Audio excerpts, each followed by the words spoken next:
Good Wednesday afternoon to you, 4 o'clock, time for Sports for CLE. Thanks for joining us. Browns getting ready for a Sunday 1 o'clock game against the Texans in Houston. Before we get going today, let's kick things off. Greg Newsome, dressed as Santa for his News with Newsome series, gives us a holiday update. Got a lot of teammates on the naughty list. Got some on the nice list, so definitely a busy week. Have you checked the forecast at all? How's it looking for Christmas? Yeah, so on Christmas, I checked the forecast. It's not going to be snow. Okay. Yeah, I kind of did that just because, I feel like the guys have been doing a great job on the field. So I was like, you know what, no snow for Christmas this year. Yeah. Appreciate you for that. Always, yeah. Are you delivering a playoff berth this week? That's the goal. Yeah, that's a couple of my teammates asked for Christmas to go 1-0 this week, so that's the goal. Again, Greg Newsome dressed up as Santa. Now, Kevin Stefanski decided not to practice today. They went through extended walkthroughs, some team meetings. Injury update: Joel Bitonio back in knee, Obo Okenrankwo pectoral, Juan Thornhill calf, Jordan Kanasic calf. Those guys would not have practiced had there been a practice. Kevin Stefanski, an update on all the injured players as well as the thinking behind a walkthrough today. Yeah, no real updates, I think, with all of our guys.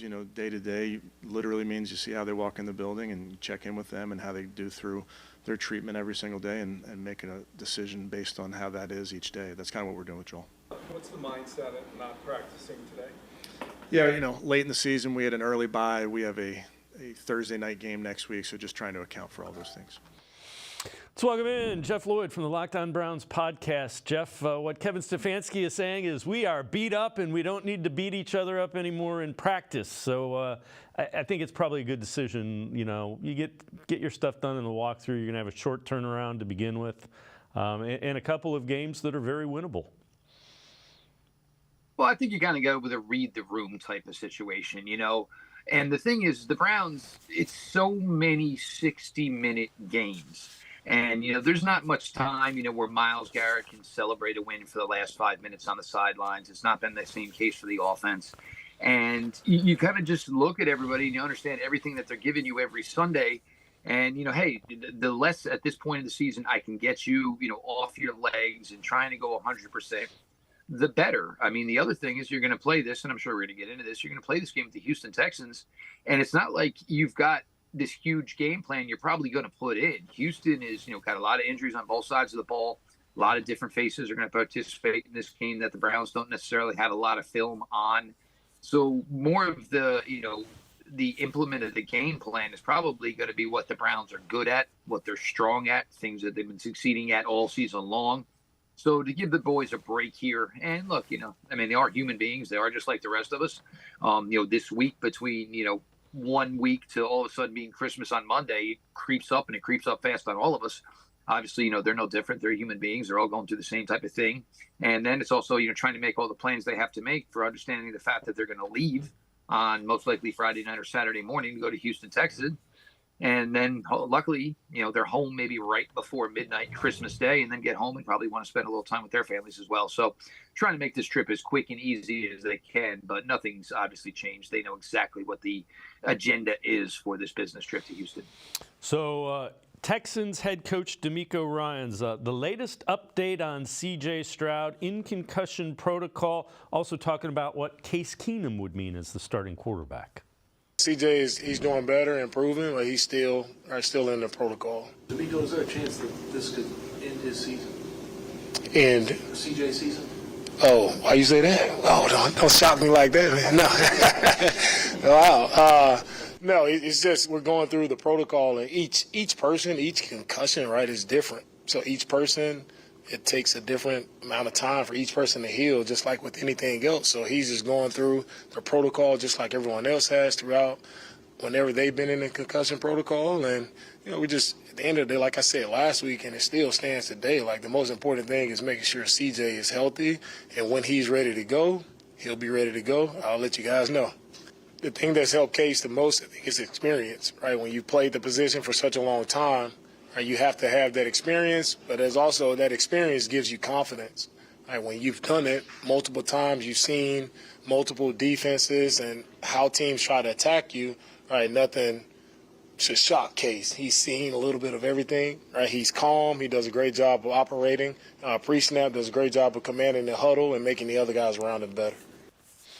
And Jeff, reports are there's still some light sensitivity with C.J. Stroud, so we'll see. We've seen Case Keenum. If it's Case Keenum, the downfield passing attack is limited. Look, Case Keenum, and this was noticeable when obviously quarterback for the Browns. The arm strength was significantly a downgrade from Baker Mayfield. So obviously when Case was here was when Baker Mayfield was here. Smart, accurate underneath. He's got a little bit more mobility than I think people give him credit for. But he's not getting any younger. Obviously, 2 years older than when he was last with the Cleveland Browns. For the Browns, if it turns out it is not C.J. Stroud on Sunday, and I think Houston is going to err on the side of caution here. They know that C.J. Stroud is their future. D'Amico Ryans knows his future, and Houston is directly tied, basically hand in hand with C.J. Stroud. So as much as they're still kind of in it, you're not going to risk, what could be the next 10 years of C.J. Stroud's career down in Houston, for this game, which would be a difficult game for them to win, obviously, against the Cleveland Browns as it is. And Case is also coming in here, and, Tank Dell, one of their top receivers, the rookie receivers, is out for the season. Nico Collins is a player who did not practice today. That does maybe give Case Keenum a little bit of advantage because maybe he's going to throw to some guys that he's a little bit more familiar with practicing with as far as being reserve players. But we saw the way, the Browns secondary at least covered last week with Denzel Ward back in the fold. The reserve safeties played very, very well. With Juan Thornhill, maybe you get him back this week. It's Wednesday. I don't know if Juan would have practiced anyway. I don't know if Joel Bitonio would have practiced anyway. So it's hard to gauge where these guys are, with their current injuries as it stands. Case Keenum's certainly going to give you a fighter's chance. But I think the Browns are just so in their zone right now and starting to get really, really comfortable with who they are as an offense with Joe Flacco behind behind center and doing things for this offense that we haven't really gotten to see much during the Kevin Stefanski regime. You go there, the Browns will be, probably excited the fact that it's going to be, a game that is in a, controlled climate. They don't have to worry about any weather issues, which probably be the last game they're going to have this year for that. Just go out there and do what you've been doing. If you could beat a Justin Fields and you can make some of the league's best quarterbacks, look, marginal against you, I think they have probably a good recipe to go ahead and make the day difficult for Case Keenum. You mentioned Joe Flacco. Pat McAfee, A.J. Hawk, on what they have seen from Joe Flacco this year. Joe Flacco is magical. He's loving it. He has all the ability, and I think he's very grateful to be a Cleveland Brown. They might, don't look now. Mm-hmm. He's been there, done that. Tom Brady, Peyton Manning, Ben Roethlisberger. What? That was the AFC, okay? The AFC champions for like 2 decades. Guess who snuck in a couple times? Who's that? Joe Flacco. Okay, Joe Flacco snuck in there. That's 2 decades ago, this guy. Still got it, AJ. Beautiful to watch what's happening over there in Cleveland. I mean, you mentioned Njoku and how well he is playing. That's 3rd and 15. Like, can you imagine if you're Chicago, right? That's such a backbreaker. And good job by Flacco sitting there, backpedal, buy some time, and then sneak it right over the top of the D lineman who's dropping out. That's just a beautiful play. But, yeah, the Amari Cooper play, when I was watching that live, I was, like, almost in disbelief that he threw it and that it worked out, and then Amari found a way to stay in bounds and score. But, yeah, Njoku, when you look at the dude physically, you would think, yeah, this guy, how do you cover him? How do you do anything with this guy? And I think he's showing us right now, like, he's starting to scratch what his potential could eventually be. So, Jeff, I know you've done this on the Locked On Browns podcast. Talk a little bit about what you've seen from Joe Flacco and kind of how the deep, the vertical passing game's opening things up. Well, I mean, you go back into the 4th quarter last week, obviously the 53-yard pass to Marquise Goodwin, the plus 50-yard pass to Amari Cooper. Of course, that leads to a 212 passing yard 4th quarter. When's the last time the Browns had 2 completions over 50 yards in the same ballgame? I mean, you'd have to go back a ways. Deshaun was challenging vertically a little bit, but for the entire tenure of the Coach Stefanski's offense, that's always been the one issue is they've had to put together 10, 11, 12 play drives because they just don't have chunk play ability. And you bring up David Njoku and the fact that his 19 receptions over the last 2 weeks. Well, when you have a quarterback that can get the ball vertically down the field, this eats right into the hands of what should be a high success rate for David Njoku. You can't cover him with linebackers. Defensive backs are too small. If safeties have to drop because they have to keep the deep ball honest, that means David is just running around, most likely with linebackers in his area, and God knows they can't stay with him. And that's how you get him to put up 19 receptions in 2 weeks and 3 touchdowns. You go back 2 weeks ago, David Bell, Brown's fourth wide receiver. Find a way to get him involved in a huge play for a 41-yard touchdown. You go to this past Sunday, Marquise Goodwin. The biggest talk of Marquise Goodwin this entire season is, man, this guy's really had some bad luck.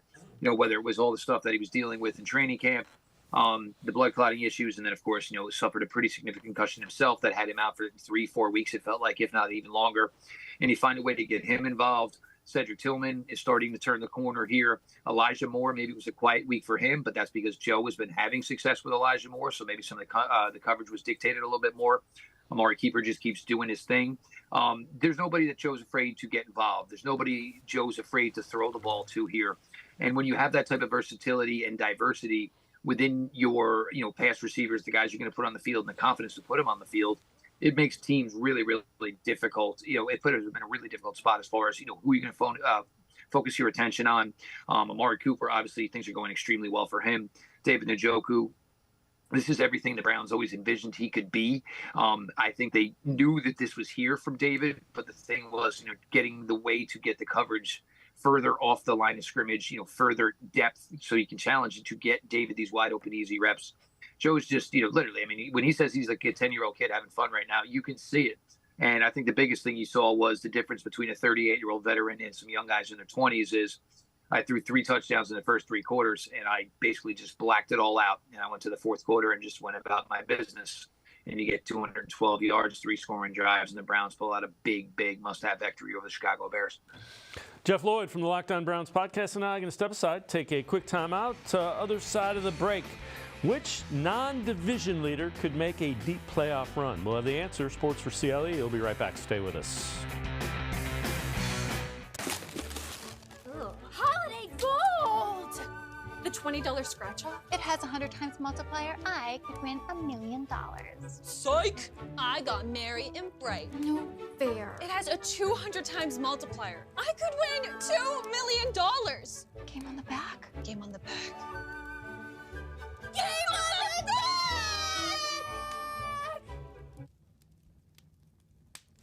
Game on the back! Game on the back! Game on the back!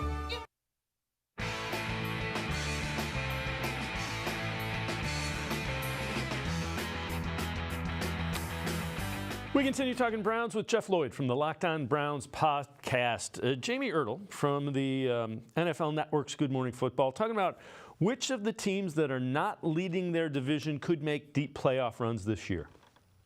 We know the NBC executives are waiting to see which game, Week 18, is going to be the win and in. It could be that Bengals-Browns game. It's a battle of the backup quarterbacks with Jake Browning, and I go with Joe Flacco, another quarterback that has done the confetti test because we've seen it. Just wasn't with the Browns. It was in Super Bowl 47 with the Baltimore Ravens.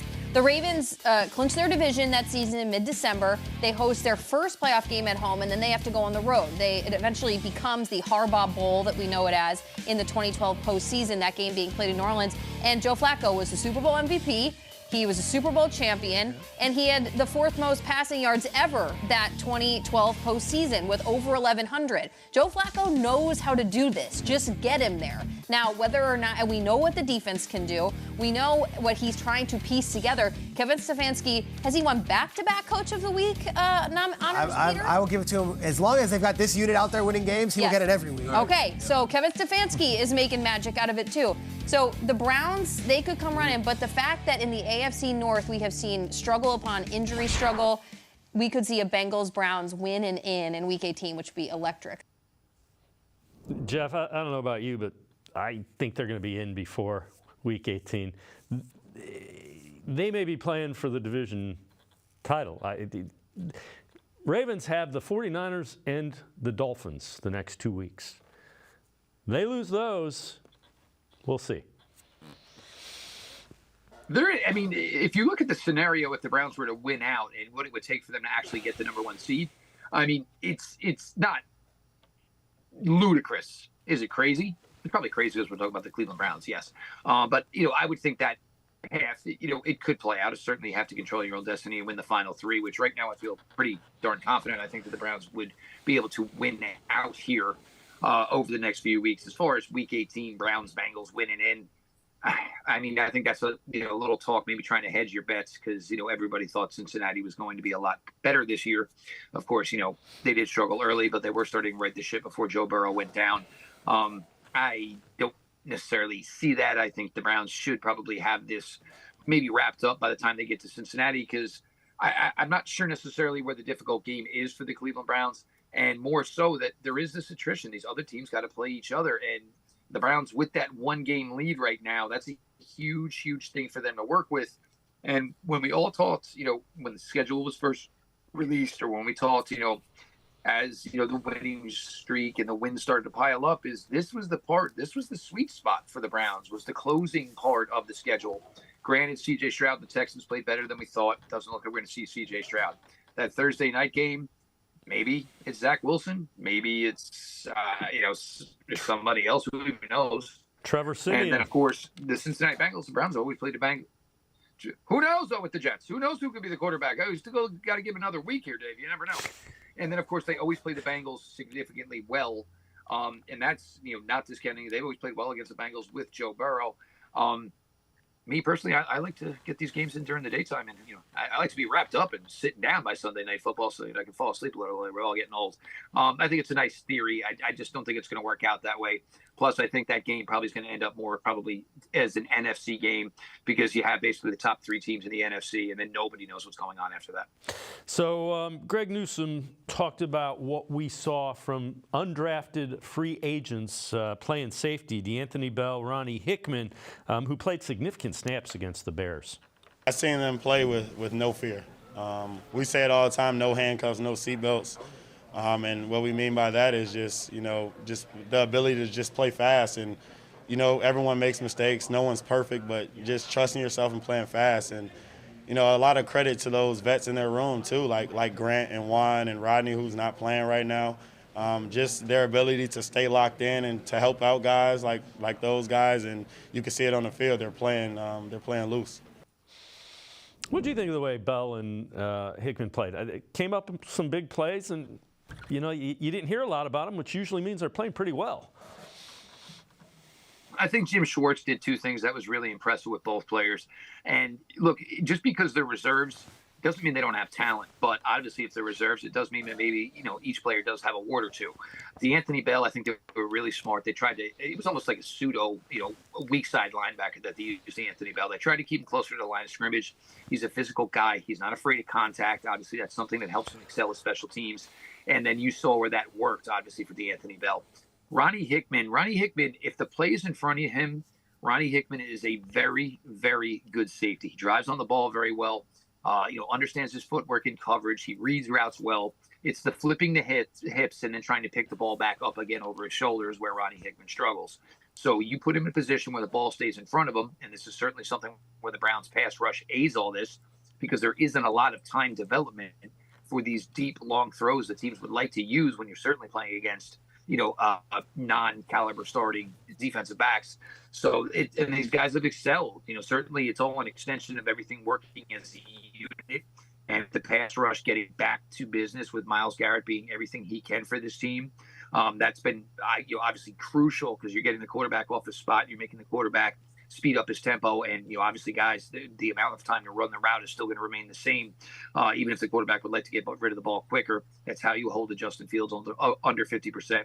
But it was very, very impressive for both Ronnie Hickman and DeAnthony Bell. I thought it was going to end up that Deron Harmon, the veteran with all the experience, was going to end up playing most of those reps, and that may have been Plan B. But I think the kids held themselves so accountable and held themselves so well that they just earned the right to continue to stay on the field, and that's obviously what's led to DeAnthony Bell closing it out, with what felt like a 95-second Hail Mary that finally landed in DeAnthony Bell's hands.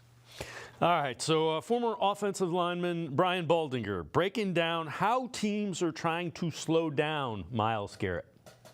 I think Myles Garrett's the most game-planned defensive player in the league. Let's go inside game day with Myles Garrett and see what it's like.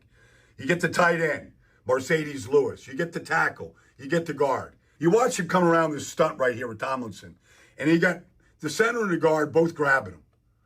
Like he's trying to get away. He'll let Wright get the sack. This isn't a sack, but the wide receivers ain't getting out in the route. The running back's not getting out in the route. Myles Garrett is getting all the attention. And so that ball flutters. And then, look, pressure, this pressure makes quarterbacks do bad things. In the playoffs, when Myles Garrett has a quarterback by the scruff of the neck and that ball gets fluttered up, maybe the Browns come up with that pick. Like, his one-on-one power is just simply unstoppable. Nobody has his power. Like, do you think that affected the throw? He doesn't get any stat for it. And, Jeff, I know you've kind of dealt with this. How good of a season has Myles Garrett had? Well, I mean, everybody looks, and this is the people who truly just don't go into the tape. Oh, he hasn't had a sack in a month. Well, the Denver game, he was out there, and it was a miracle that he finished the game. The Los Angeles game, he was limited, but he was still getting pressure. You saw it start to come back to normal last week. I believe it was 11 pressures this week. He's the highest graded edge defender, according to PFF, in the entire NFL. This is the point now, and, look, when you talk about the MVP, and, look, this is something where it's usually, Patrick Mahomes, but there is not really a team that you just point out and say there is no doubt that is the most outstanding team in the NFL right now. Even if you did it for the San Francisco 49ers, you would say, hey, there was a 3-game stretch where Brock Purdy looked exactly like the Mr. Irrelevant he was. Granted, he's gotten back in and he's playing really, really well. But if you look at each team that's going to go to the playoffs, you start with, well, who is the most valuable player on that team? If you go to the Cleveland Browns, there is no question that Myles Garrett is the most valuable player on this team. How can you discuss a player possibly being a contention for Defensive Player of the Year and he hasn't had a sack in a month? Why? Because he gets 11 pressures. Why? Because he runs a stunt there, and they got to pick. Not only does he run the stunt, so that means there was a guy originally assigned for him. There are then 2 guys there to double team him after the stunt, which leads to Alex Wright, getting that sack in that situation. The point is if you're the most valuable player, you're supposed to help elevate the play of the players around you. Browns went in there last week. Ronnie Hickman, first NFL start, played like a really, really, I think it was 90 overall grade. D'Anthony Bell, first NFL start, 78 as a grade. Really, really good. Alex Wright looks fantastic inside, out. Dalvin Tomlinson, the more attention that's going to be put on Myles Garrett, if you think you can block Dalvin Tomlinson one-on-one, there are very few men in the NFL who can do that. And that's how Dalvin Tomlinson ended up lighting people up. I think it was like 4 times in the first 5 plays last week. He is truly a point guard of that defense, and all the eyes go to him. And he's got to be able to just take whatever comes his way. If it's 2 blocks, if it's a block, and a chip, he's got to take all that. Because now all of a sudden, the Browns are essentially playing 11 on 7, 11 on 6, and unlike years past, the Browns have a lot of players capable of winning their one-on-ones, and that has certainly been the case to this point. I'm not saying he's going to be the MVP of the NFL in 2023, but to say he doesn't deserve some legit consideration is probably just being foolish. Jeff Lloyd from the Locked On Browns podcast and I are going to step aside, take one more time out. Other side of the break, we'll hear who is in Colin Cowherd's top 10 in the NFL this week. Also talk a little bit more in depth about the upcoming game against the Texans. Sports4CLE will be right back. Come back to Go Forward. Back to learning new things. Back to pursuing your dreams. Tri-C has flexible learning options to fit your life. And every year, more than 1,000 local companies provide Tri-C students with real-world learning. The right education can boost your lifetime earning power by hundreds of thousands of dollars. Start now with a college education you can afford. Tri-C, where futures begin.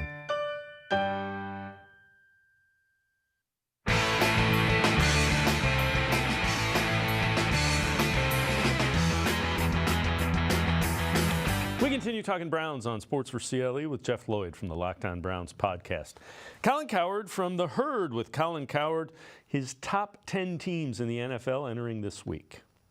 Number 10. The weird Cleveland Browns. They have the most giveaways in the NFL with 30. They've had 4 different quarterbacks with a game-winning drive. I would not want to play him in the first round. Excellent defense, excellent at home, great pass rusher. 3rd win when trailing by 10-plus points. Weirdest team in the league. 4 different quarterbacks game-winning drives. I think they're well coached. I like their personnel, and I think they could win a playoff game. I would not want to face them in the first round. Cleveland 10. Jeff, that's fair. The thing that you kind of go back to is if they could be just a little bit more healthy, they could really do some damage. And I'm not saying give me everybody back. Right now, give me Nick Chubb back, and this team is really dangerous. That's certainly possible, but I mean, look, the run blocking's been the run blocking, and obviously with the way the tackles have played, it's not really been indicative to any run game success to this point. But I think the biggest takeaway I have there is just talking about the coaching, and that is the key thing here. I mean, you're talking about a team that has played 4 quarterbacks, and the first 3 kind of similar skill set type of guys. Joe, not by any means whatsoever. Certainly, he was a little bit more better athlete when he was 28, certainly than he is now at 38, about to be 39 here in January. But the fact that it's been a revolving door on the offensive line. This week you saw yet another backup guard play. We actually had a snap from the 3rd string center this week. I think for Christian and Hubbard, there's times where you can see that they're overmatched. And then I think there's times where they get together with Bill Callahan and they find a way to compensate, certainly with their pass blocking, like they were able to do for the 4th quarter for that drive. Defensively, you're talking about a team that, started a 2nd-year undrafted free agent, in Anthony Bell, an undrafted free agent in Ronnie Hickman.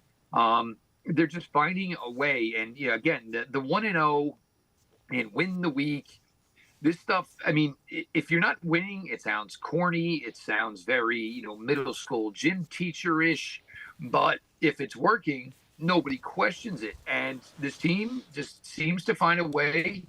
And I think that, the thing that really becomes impressive about it is when you're down late in a ball game and you're missing a lot of guys like the Browns are, that's usually, and you understand if things get away from you because, it's not the same guys. And, maybe it's, just not owing each other and their tendencies, but they get themselves into these holes. And I know I was sitting there Sunday about 3 o'clock going, well, yeah, unbelievable. And then you come out, you put together 3 straight scoring drives. You're able to hold off a second Hail Mary, 1 to close out the first half, 1 to close out the game. This is just really becoming a team and, momentum. And I think unity, I think belief in each other, it's really become a serious thing within that locker room and certainly starts from the top down. And I think it certainly helps that you have Andrew Berry being able to find, capable veterans that, at the time when they're signing the practice squad, everybody's kind of like, well, that doesn't really seem to make a ton of sense. And then all of a sudden these guys are becoming integral parts of this team, as we go through here. And now we're going to go to week 16. It's just been a really, really fun ride. And, I know, obviously I talk to a lot of people, in the, media content, football content business. And a lot of people just, basically, just send it over and just say, it's just really fun to watch because it always seems like each week it's somebody different. And everybody just kind of playing out of their zone and becoming more than they've ever been at times.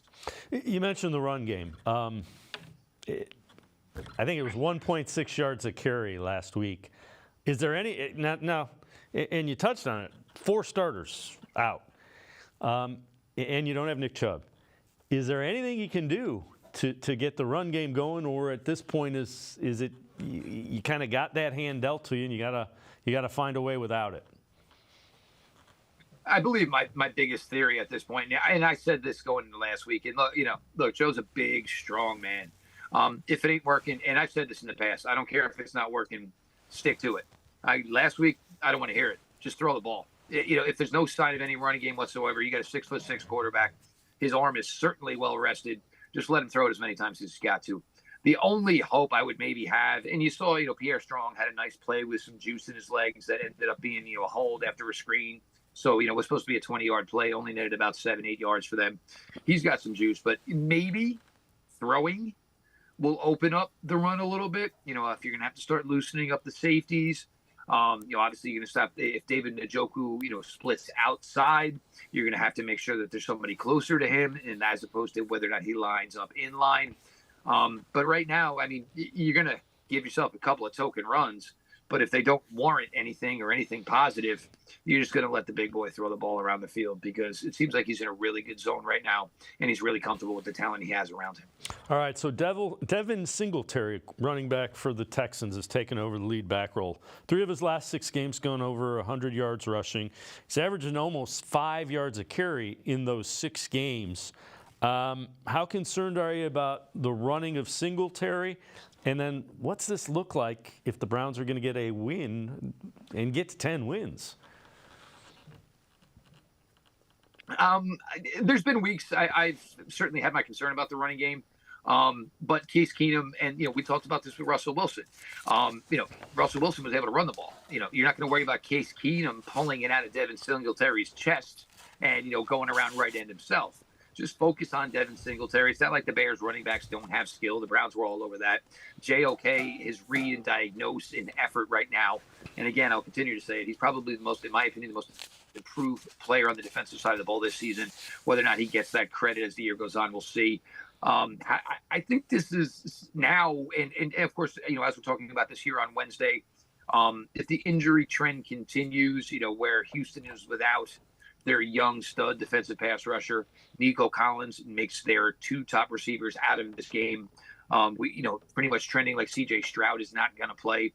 Just go ahead, put your head down, do your business. And this is a game, where maybe the Browns, for the first time in months, have a game that's not going to come down, basically to the 59th minute, to the 60th minute.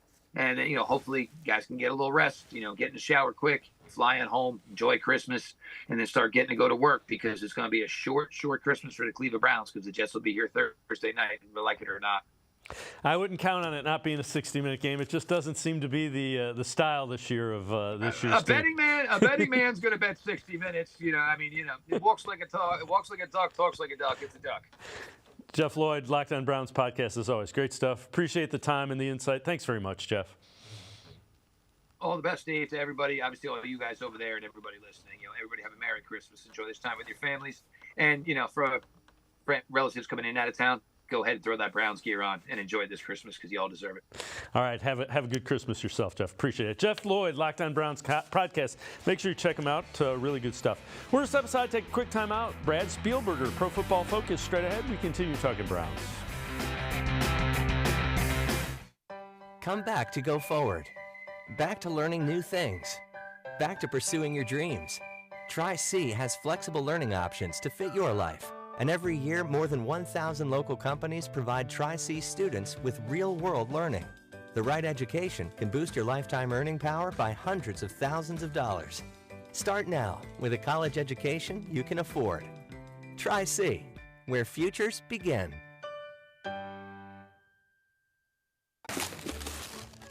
Holiday gold! The $20 scratch-off? It has 100 times multiplier. I could win $1 million. Psych! I got merry and bright. No fair. It has a 200 times multiplier. I could win $2 million. Game on the back. Game on the back. Game on the back!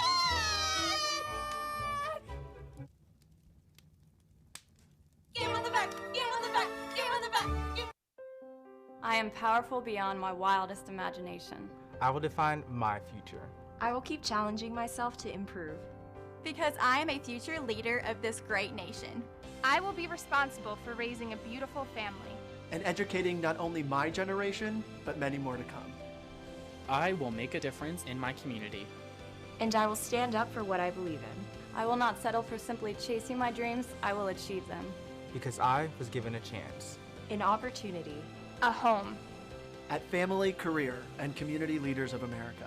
The ultimate leadership experience. FCCLA has been one of the greatest experiences of my life. It's made me who I am today. Join us. We'll build a new future together.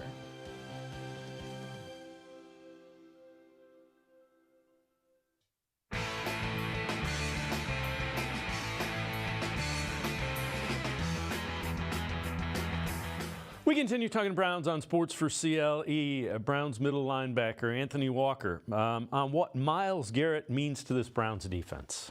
We all know what Myles is in this building, to our team. Obviously, I feel like he's the most dominant player in the NFL. You got to account for him on every play, and teams have done that. He still wrecks the game, just by taking all the attention away from the other guys, and other guys have been able to step up and make plays. So, when you have that type of player like Myles, it makes the game a lot easier for everyone else. Let's welcome in Brad Spielberger from Pro Football Focus. Brad, when you look at it, Myles Garrett, Didn't have a sack again, but, man, there were a lot of plays where he affected the play significantly.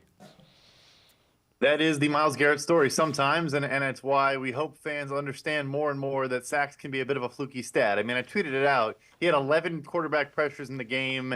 Any game above 6 is like a phenomenal performance for a single week. He had a pass rush win rate over 30%, which is, also you don't always get a pressure. You can win your one-on-one, but because of a quick out, a screen, a scramble to the other direction, whatever, you don't get a pressure. So that's basically saying on 1/3 of snaps, he was winning his assignment, and then on about 1/4 of snaps, he was getting a pressure on the quarterback. It's absurd. And yeah, like you want to see sacks in the box score or quarterback hits or whatever. I get that. But, he's moving the quarterback off his platform. He may be causing some throwaways, some throws in the dirt, some inaccurate throws. Like he's impacting every single dropback of an opposing quarterback. That's not an exaggeration. All right, so Brian Baldinger, former offensive lineman, a video breakdown that could be used to show the number of different ways an offensive lineman can hold an elite defensive pass rusher. Well, you watch this right here, Cole Kmet. Myles Garrett is trying. There's a reason why it sure looks like he's getting pulled to the ground. You watch this right here, I was lifeguard for a long time, and you see this position right here that the left tackle has? We call that the cross-chest carry. The cross-chest carry is keeping him away from Justin Fields. Maybe that's a sack in any other league. But you make the call. You make the call here, okay? Is this just two big guys mud wrestling? Is that what this thing is? I don't know. So here you go. I'll just show one more play. There's a reason the tackle's laid off the ball. Myles has a beat clean. This is an easy sack, but he's getting pulled to the ground. And enough is enough, right? It's just enough. So, Brad, there were no holding calls called against the Bears on Myles Garrett. Now, the NFL can't find me. These guys it's just awful. Every week you watch this. The officiating on those plays is bad. Just bad. The officiating in the NFL this year at large is, I think, as worst it's ever been. I know we could probably complain every year. Maybe we're living in prisons of the moment, but it's just been horrendous. Now, I will say this. I mean, Baldy's forgotten more about football than I'll ever know, but the Kmet play I thought was close. I'm a Bears fan. Maybe I'm biased a little bit, but he did get beat, but I thought he was moving his feet and didn't necessarily latch on too much. Anyway, the Braxton Jones one, which that actually was a touchdown, was a clear hold around the corner where he tries to grab Justin and he kind of sneaks out and throws it to Kmet. I mean, that's a touchdown that should have been negative 10 yards for Chicago, and instead was 7 points. Yeah, you're swinging outcomes of games. There probably should have been 5 holding calls in that game. I just have a nitpick on the one Kmet one. And hey, Robert Tonyan dropped a touchdown on that play anyway. So the ball don't lie, I suppose. Yeah, and I'm not usually one that bitches about that, but man, it every week you watch it, and the problem is you have so many different angles and so many slow motion replays. You're sitting at home and you're like, these guys have no idea what they're watching. So, I digress. Dalvin Tomlinson, another guy that, he's been every bit as good as the Browns had hoped he would be. 91.6 PFF grade against the Bears, second among all interior defensive linemen, week 15. And again, a lot of that is probably due to the fact that Myles Garrett is getting so much attention from other members on the line that Dalvin Tomlinson is one-on-one, and he's winning those one-on-ones. For sure helps. And I'll tell you, watching the broadcast, I wrote down that Dalvin Tomlinson may have been the best player on the field. Obviously, Myles Garrett kind of always, probably takes that accolade. And I went back and watched the tape on Monday. He was even better than I thought during the broadcast. I mean, he was living in the backfield, not just on pass rushes, too. A couple run stops or tackles for loss or forcing a running back to cut into the gap he didn't want to follow and kind of losing, where they were trying to attack. It happened to both Khalil Herbert and Roschon Johnson that I recall, where they just had to go a different direction because Tomlinson was already in the backfield. And it was before Kevin Jenkins went out and after. Obviously, a little bit of trouble there with the best guard in Chicago. But yeah, he beat Nate David. The right tackle was out of his stance. Like it was like he was phenomenal in this game. And I'm glad that you brought him up too, because he was as good as anyone on the field in that game. So the other guy that really flashed, and there were a number of guys. The Browns, the depth pieces played really well. Alex Wright comes to mind, but Ronnie Hickman, rookie, undrafted, free agent safety, week 15 grade. You see above 90.6, highest graded rookie in the NFL. So, that's your fourth, maybe your fifth safety who's getting a chance to play and grades out that high. He was letting him know it too. He was talking a lot on the field, and he backed it up. He had every right to. But over the middle, he had a couple really nice plays on the ball, and there was even a play later on where you saw a receiver, it may have been Cole Kmet, actually at tight end, kind of heard the footsteps and kind of alligator arm to throw. I think because he knew Hickman was probably coming down and crashing on the ball, he had a really, really nice game as well. I think you saw with him a level of confidence where we kind of talked about it, even with Delpit, who he's kind of subbing in for, just the confidence and poise that a lot of these guys, and Martin Emerson we've talked about, are playing with now, where they're not thinking, they're just reacting and using their instincts and just playing football, which I think is obviously a huge tip of the cap to Jim Schwartz. But yeah, Hickman looked like he was just so comfortable out there, and I think it's part of also why he was chirping quite a bit. All right, so the Panthers released four-time Pro Bowl linebacker Justin Houston yesterday. Houston wants to continue playing again this season, but only for a contender. And you kind of tweeted out that plenty of contenders should at least take a look. What have you seen from Houston this year? Probably doesn't necessarily fit the Browns scheme because he's one of those outside rush linebackers. So he'd have to be more of a defensive end. But what have you seen from Houston this year? Yeah, I don't want to just right away 2023. Like, it is real. It does happen. And he is like 36 years old now. Look, it's been the worst season of his career by a comfortable margin. But I do think at a certain point, that is the most dysfunctional building in the NFL. They're basically not in any of the games they play. Teams are just bleeding out the clock and running against them.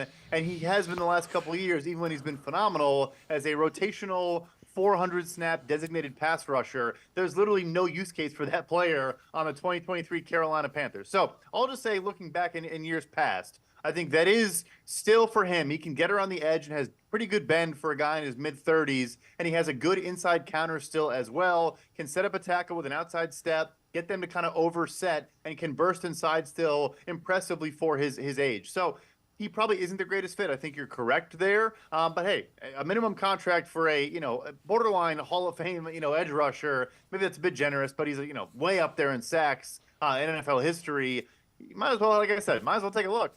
Yeah, if he helps pressure the quarterback, he can probably find a way to get some snaps on a defensive line like the Browns and Jim Schwartz have.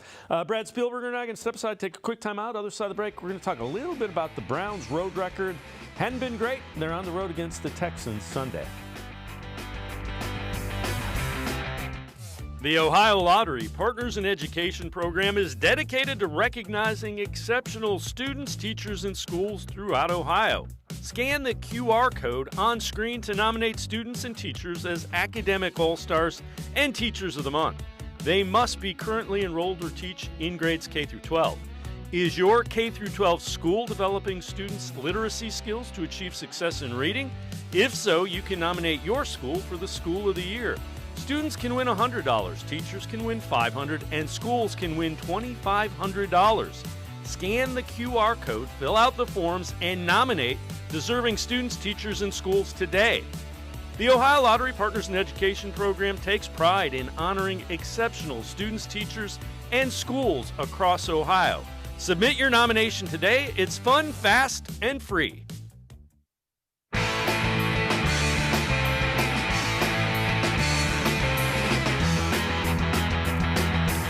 We continue talking Browns with Brad Spielberger from Pro Football Focus. Browns trying to get that 10th win of the year against the Texans in Houston, and the Browns have struggled on the road. 2-4 is their record on the road this season.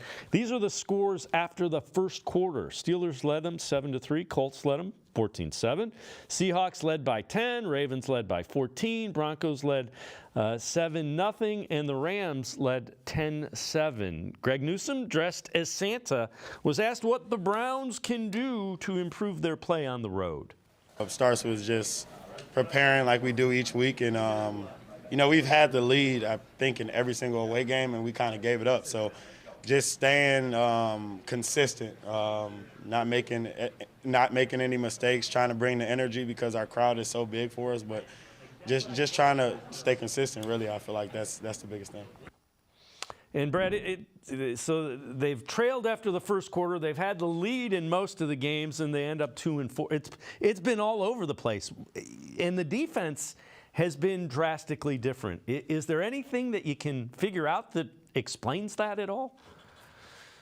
It's a good question. I think it is just kind of the variant nature of football at times.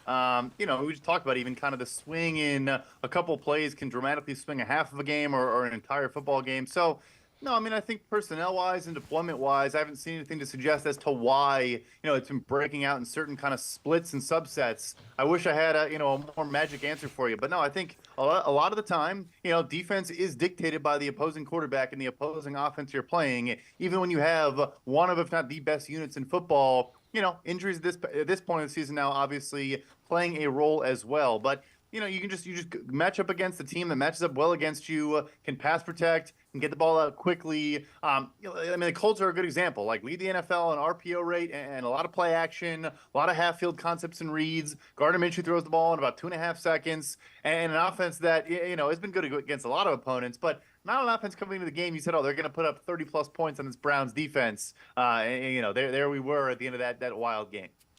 All right, so this is from the Bleacher Report. Buying or selling the NFL's biggest risers and spiraling teams. For the Browns, they have them as rising. Why the rise is real? They've defeated some quality opponents during the run, primarily due to the fact defense is one of the best in football. Why it's a mirage. Really hard to buy into Joe Flacco at this point in his career. The verdict, just for a one-and-done scenario, mainly because luck is on their side right now. If C.J. Stroud doesn't play against Texans, each of Cleveland's final 3 games will come against opponents missing their quarterback. I don't know. The whole Joe Flacco thing is he fits the system. I keep trying to find a way to think that I shouldn't believe what I'm seeing from Joe Flacco. I can't come up with it. My thing, too, is it's just every argument you could make or case you could make as to why you're not buying in, you're not believing how he could throw you out of a football game. Look, against the Bears, he probably could have had 5 interceptions. He also had 212 passing yards in the fourth quarter alone with the beautiful seam touch passes to David Njoku, bombs on the sideline to Amari Cooper, and corner routes and post route. Like, he can throw every route still. He can make every throw still. Yeah, is he the most mobile guy? No, but he wasn't 10 years ago either. So that's my thing is, a bad Joe Flacco performance could definitely lose you a game. That's the case with most quarterbacks in the NFL. And a good one, can elevate what they're doing right now. So I'm a buyer. What they do travels. I know we just talked about the road performance and being 2-4, but, good defense, a good run game, a good screen game, and a lot of the things Kevin Stefanski does travels through weather. They obviously have, one of the weirder conditions with all the wind and everything in Cleveland. So they're used to that too. They're a team that I think can withstand a lot, and the whole AFC at this point is kind of dealing with injuries or poor performance in one way or another. I'm not saying I'm sitting here going to pick them to win the Super Bowl, but I think you can nitpick other teams just as much. And you tweeted this out, and it just kind of is graphically shows you how good that fourth quarter was. 11 of 13, 212, a touchdown. 2 huge throws. You see the 16.3 yards per attempt. Over 10 yards average depth of tackle. He threw 3 interceptions earlier in the game. 2 of them probably weren't his fault.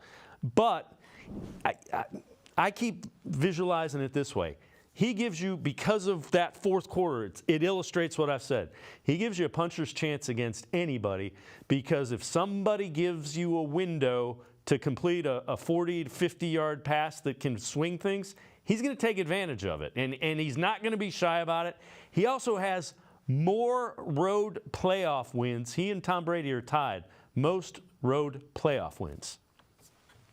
Yeah, and like you said, I guess the one interception I'm thinking of is I think he thought Cedric Tillman was going to run a different route when he identified. I think it was quarters coverage. He may have played it as though it was single high or something. So yeah, like rookie receiver get better as time goes on. Tillman's an older rookie and an experienced guy, and I'm sure he'll go back to the film room and learn. And there's a perfect example too of like the value of a Joe Flacco. They probably went to the sideline and he immediately told him, here's what I was looking for based on the leverage of the defensive backs, what I thought you were going to do and wanted you to do. Not get mad at him, not freak out, not look over his shoulder and worry about his job. Just say, hey, there's a piece of advice that I don't know if DTR, no knock on DTR, but I don't know if he's going to go back to the sideline and say, hey, Rook, here's what you were supposed to do and here's what I was seeing. I mean, he probably could. He's an experienced quarterback too, but yeah, there's room for more growth and just more kind of, chemistry between these guys. And I really think you're seeing it with Njoku in particular. Plus, like you said, you bust a coverage and leave a guy uncovered 20, 30, 40 yards downfield. That guy's walking in for 6 if Joe Flacco sees it. All right. You've been doing an article on free agents, top 100 free agents. We talked last time about Zadarius Smith. So another one that you have in the top 100, 95, Maurice Hurst. Now, done for the year, you project the contract 1 year, $1.75 million, $1 million guaranteed. I can't imagine that the Browns don't want him back. He was so much better than most people thought. Again, the question was health. He stayed. But, man, he brought a lot to the table. He's such a good football player. It's so unfortunate that injuries have kind of derailed his career, even before, on-field soft tissue injuries, but, the heart condition that moved him down the draft board to begin with. And then since then, it's just been kind of, lower body, upper body, obviously this time with the pectoral. But, yeah, it's not re-injuring something that's already been injured for him. And he was great. He was excellent in both facets of football. He's good against the run. He can get upfield with good bursts and explosiveness. I mean, he's a guy that I thought was going to be a second-round pick, maybe an early third-round pick. Before the heart condition came out. Like, that's how good and how talented he is. And yeah, he obviously was durable for most of the year. So I wish I could put the projection higher. Maybe it does work out better for him, but just because of the history there, didn't play in 2022, really hasn't played a full season kind of his entire career, it's going to be cheap. And the Browns, and I think it's mutually beneficial, right? He also, I think, fits perfectly in this rotational capacity. They've needed that guy. Like we've talked about, like this exact type of player that they weren't getting from some of the recent draft picks, the Jordan Elliott's of the world. Like, this is the guy. So I hope they bring him back for both parties' sakes. And yeah, I mean, he was awesome this year. And he allows Siaka Ika to develop at his own pace. He allows Jordan Elliott to kind of step into the role that he's better suited for. So I'm with you. Brad Spielberger and I from Pro Football Focus going to step aside, take one more time out, other side of the break, dive in a little deeper into the Browns-Texans game and what to look for. Sports4CLE will be right back. Stay with us. Holiday gold! The $20 scratch-off? It has 100 times multiplier. I could win $1 million. Psych! I got merry and bright. No fair. It has a 200 times multiplier. I could win $2 million. Game on the back. Game on the back. Game on the back!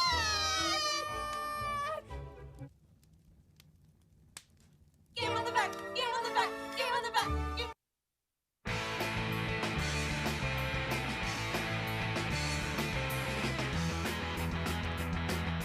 We continue talking Browns with Brad Spielberger from Pro Football Focus. Greg Newsome talked about the Texans quarterback, C.J. Stroud, who is still in concussion protocol, as well as Case Keenum. Just starting with C.J., I mean, unbelievable. He's not just the best rookie quarterback, he's one of the best quarterbacks already in his, early NFL career. Obviously wishing and praying for him, hopefully. Concussions are a big deal, so hopefully he gets back out there because would love to compete against him. But, I've been with Case as well out here, and Case is an unbelievable talent as well. He gets tagged as a backup quarterback, but I feel like he can start for a lot of franchises as well, just how smart and reliable he is as a quarterback as well. So, Brad, if it is, in fact, Case Keenum, what does that do to this offense? What does the offense look like if it's Case Keenum who's at quarterback? Yeah, the story of the season with Stroud had been the explosive pass game and the downfield passing attack. I mean, they were up there on top of the NFL in explosive play rate through the air, and Stroud was comfortable sitting in a pocket for a long time, stepping up where necessary, stepping laterally, and avoiding pass rushers and throwing bombs to Noah Brown, Nico Collins, Tank Dell, whether it was part of the route tree or just on kind of scramble plays and extended plays. That is not really going to be the case with Case Keenum, but you're seeing an offense there with Bobby Slowick, who I think they're second in the NFL in yards after the catch behind the Miami Dolphins. They do a phenomenal job of spacing in their offense, of getting guys the ball with a head of steam. I mentioned Nico Collins. I think he should be back for this game and healthy, unlike C.J. Stroud, which is a massive, massive boost for them. But that's the thing. Instead of attacking, and look, Stroud was also maybe the best quarterback in the league between 10 and 20 yards in the intermediate areas. But I think that'll be the name of the game, but take away the deep throws that you were getting on a weekly basis. And if this Browns defense can condense and bring guys down a little bit, maybe play up and press more and not let them get some of those kind of quick release slants and stuff like that because they're not as afraid of the stuff over the top, you can really smother this offense, I think. Yeah, that. As you're saying that, I'm thinking that kind of plays into what the Browns want to do. Tight man-to-man, get after the quarterback. Singletary, that's a guy, 3 of the last 6, I think he's been over 100. He's averaging about 5 yards a carry. How good has he been playing? How big of a part has he been of Houston's success last 6 games? Yeah, it's huge. I mean, this is obviously the wide zone rushing attack that's taking the league by storm. And frankly, Dameon Pierce is a good player, the second-year guy who was productive last year. I just don't think he's as good of a fit in this particular rushing scheme. They're more of a kind of a gap scheme, a power rushing attack, and I think he's a better fit in that system, which is a whole separate conversation, I suppose. But yeah, Singletary is quick. He has good acceleration, good stop and start ability, and I think good change of direction, which is particularly here where you get 1 foot in the ground, plant and get upfield, running off edge, running out, off tackle. And that's what they're going to do. They're going to try to run to the edge and beat you on the non-Myles Garrett side, most ideally for them. He's been a really good fit for them. He's been taking over the goal line work. He's been doing everything. He kind of has quietly taken over the number 1 job there, and it's been a good fit. When you look at that defense, the defense is pretty good. Now, they're missing Will Anderson. I don't think he practiced again. That's a really good edge rusher. Who else has been playing well defensively for the Texans? He's a huge loss, but the other edge rusher, and Jonathan Grenard, is having a career year, a pending free agent who's going to do quite well based on a breakout contract here. But always been a good player. Some injuries. I think he is a better fit as more of a stand-up off-ball outside linebacker, not off-ball, outside linebacker in the system. With the D'Amico Ryans and. Really, really good against the run. That's kind of always been his calling card, and now you're seeing the pass rush come along as well. Not the bendiest guy, not the freakiest, burstiest athlete, but I think his arsenal of tricks and his hand usage and jump, chop, rip, and club moves and all these various things have just kind of become more natural and smooth for him. So he's a problem. And then the 2 guys on the interior are both good pass rushers in Malik Collins and Sheldon Rankins. Last guy I'll mention, and everyone knows about Derek Stingley and Steven Nelson. Safety Jalen Petrie should get more credit, I think, for how good this defense has been and also just how good of a player he is. He's kind of that, move him all over the place, play in the slot, play deep, be an overhang defender, and take away early throwing lanes. He can do everything. He's a fun football player. So key matchups. When you look at this, what do you think is something that goes a way towards deciding who wins this one? Yeah, so the Texans corners don't travel, but I imagine the matchup between Amari Cooper and these outside corners. Like I said, Steven Nelson's also playing great football. The wily veteran, obviously, Browns fans remember him from his Steelers days. But can he win some of those matchups? Those are 2 guys that are going to play a ton of zone. They're going to sit back in quarters, cover 3, cover 6, and kind of let you throw underneath and then get yards after the catch. So I think it's going to be another huge David Njoku game. Frankly, and there are some similarities here between how Chicago deploys their coverage and how Houston's going to do it. And also similarities in, Montez Sweat had a good game, and DeMarcus Walker did too, but the Bears aren't this ferocious pass rush that's going to kill you. So you're going to get the ball out. We're going to have some time to get the ball out. You need to rack up yards after the catch, make guys miss in space. They might be missing linebacker Blake Cashman for this game too. So that's the key for me. I think it's David Njoku over the middle, and then you need some occasional, back shoulder Amari Cooper magic. On the flip side, one of the matchups of the season is Myles Garrett versus Laramie Tunsil, left tackle. I mean, that's a battle of titans right there. What's it look like if the Browns are going to end up getting a win and getting to 10 wins? I think an early lead would be huge here. I know that sounds obvious, but I think game script is very important in this game. Make them feel uncomfortable, make them feel like they have to throw the football. They are going to want to run. They're going to want to run a ton.